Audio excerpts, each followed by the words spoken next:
Chapter 13. Ups and Downs. A Cup of Coffee. Jamal had never much cared for coffee, but he had been served it so often lately he thought he was acquiring a taste for the stuff. He was thinking about coffee so he didn't have to think about Natalie, who was sitting in the booth in the Pacific Avenue diner across from him. Jamal had received an email message from her 2 days earlier. She had suggested meeting for a cup of coffee. He agreed. Now what? They caught up a little. News about family.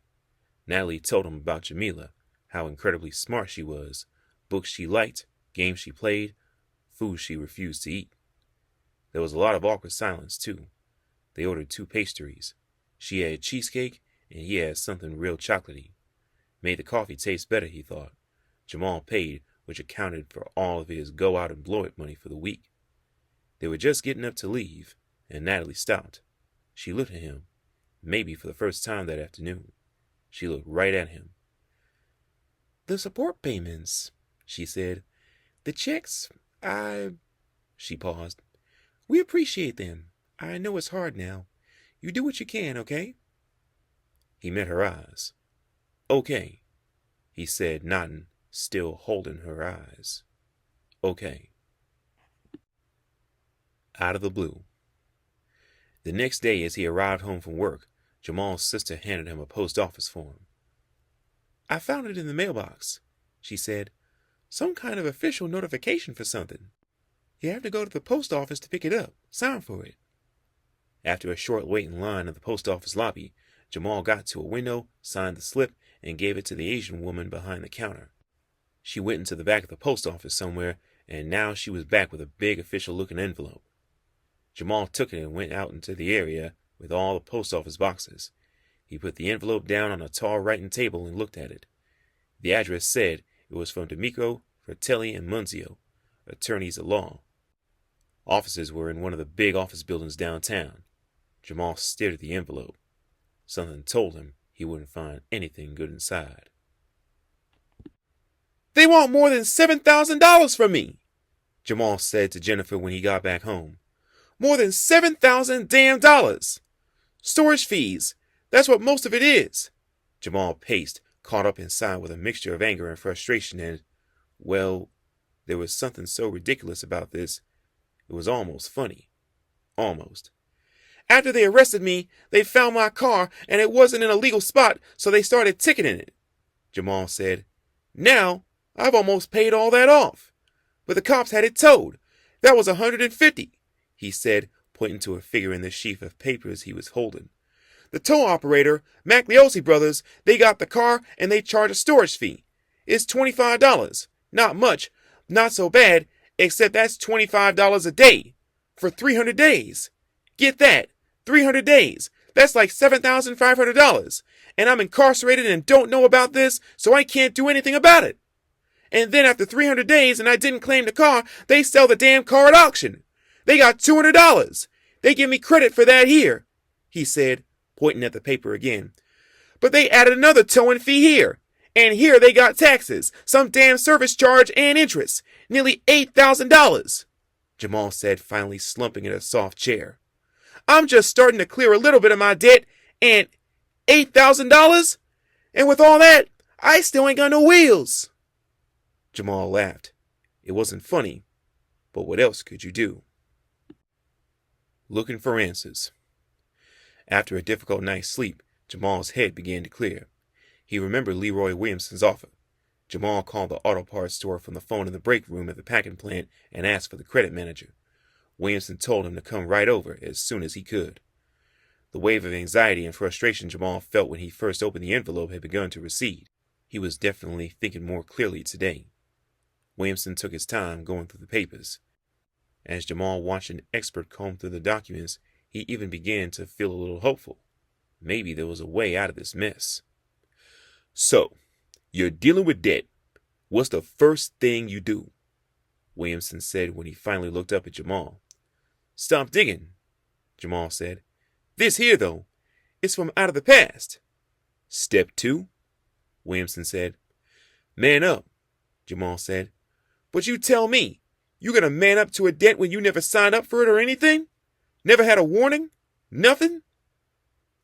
I'm kind of seeing this situation your way, Williamson said.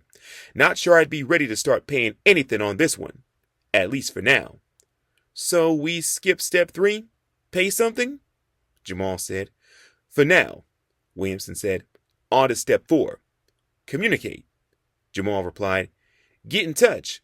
Talk to him, even if they are a bunch of scum trying to rip me off. Williamson barked a quick laugh and smiled. What did you find out? He asked. The towing operation is close to the packing house, so I stopped in to talk before I came over here, Jamal said.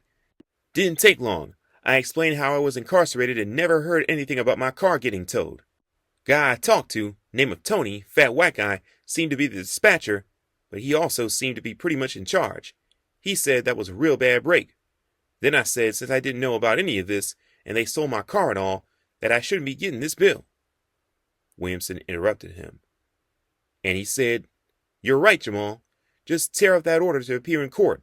We'll make it all go away, no problem. He said something like that? Williamson said with a grim smile. No, nothing like that, Jamal said. He just said he'd make it easy for me. He offered me a settlement. Interesting, Williamson said. What kind of terms? He said they could settle the debt for $5,000. They would take payments, charge me 11.9% interest. He had the paperwork all drawn up, my name on it and everything. Paperwork for a settlement? Williamson said. Had it already prepared? You didn't sign anything, did you? No, sir, Jamal replied. I figured that it was the beginning of some kind of bargaining. Can you tell me what you think? Williamson sat back quietly for a minute, steepling his fingers. I think the whole business sounds suspicious, Williamson finally said. Got that paperwork ready in advance. Sounds like they've done the same thing before. Maybe a lot. Sounds like it's some kind of setup or scam. Any ideas about what to do? How to handle it? A couple, Williamson said. You could just ignore them. What's the worst case if you just refuse to pay anything? Not sure, Jamal said. They could set out bill collectors on you. That would be annoying, but they don't have any legal leverage that I can see, Williamson said. Being as they are in the automotive business, there's got to be a big overlap between their customers and people we work with, Williamson continued. If I let a few people know what's going on, these guys, Magliozzi brothers, they'd feel the pinch. It's a tight community. Probably make them go away. But there's another possibility I think might be even better, Williamson said. Let's make a copy of these papers, he said, carrying them to a copying machine. I've got a friend who's an attorney. I'd like to have her take a look at them. And maybe... Go on, Jamal said as he followed the credit manager. Maybe what? Maybe you should take these SOBs to court, sue them in small claims court for damages and screwing around with your vehicle, selling it without your consent. Like I said, I need to get a lawyer to look at this situation. You're thinking I should go to court with them? Jamal said. Sounds crazy. No, not really. I go to small claims court quite a bit working on the debt collection side, Williamson said. Stuff I deal with is all pretty straightforward, cut and dried. I have everything documented. I'm a convicted felon, man. They ain't gonna listen to me, Jamal said. You've got rights, just like anyone else. They'll listen to you, Williamson said. Only 2 judges in small claims. Neither one of them likes to see people get jerked around.